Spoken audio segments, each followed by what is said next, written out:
ఇంత విచ్చలవిడిగా అందుబాటులో ఉన్నప్పుడు మీరు ఇబ్బంది పడటం అంటే నాలుగు లాగేయటం కరెక్టే. ఎందుకంటే పక్కనే దొరుకుతుంది కదా, దూరంగా అయితే వెళ్ళి తెచ్చుకోవాలి, పక్కనే దొరుకుతుంది కాబట్టి నాలుగు లాగేసేటువంటి పరిస్థితులు ఉంటాయి. అంటే రమ్మని పిలుస్తూ ఉంటుంది. మామూలుగా వెనకడికి ఎన్టీ రామారావు తెలుగుదేశం ఎందుకు పెట్టాడు, తెలుగుదేశం పిలుస్తుంది కదలరా అన్నాడు. వీళ్ళే ఉన్నారు బ్యాన్ తీసి మీ ఇంటి పక్క పెట్టాం కదలరా అన్నారు వీళ్ళు. కొల్లురైందా చంద్రబాబు కలిసి అంటే రామారావు పార్టీని ఎక్కడికి తీసుకొచ్చారు చూడండి.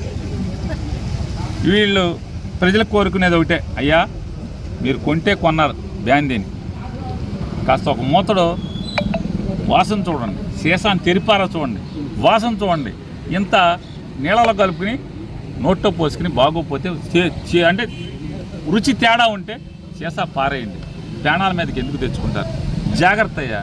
అమ్మా ఇంట్లో ఆడపిల్లలకు కూడా చెప్తున్నాం, మీ భర్తలకి మీ కుటుంబంలో ఎవరికైతే తాగుడు కట్టిపెట్టలేనటువంటి పరిస్థితులు, అంటే ఇంత దుర్మార్గంగా బ్యాన్ చేసి కల్తీ జరుగుతున్నా కూడా ఆపలేని పరిస్థితుల్లో ఉంటే కనుక వాళ్ళు ఆ అలవాటుని మానుకోలేని పరిస్థితులు ఉంటే చెప్పి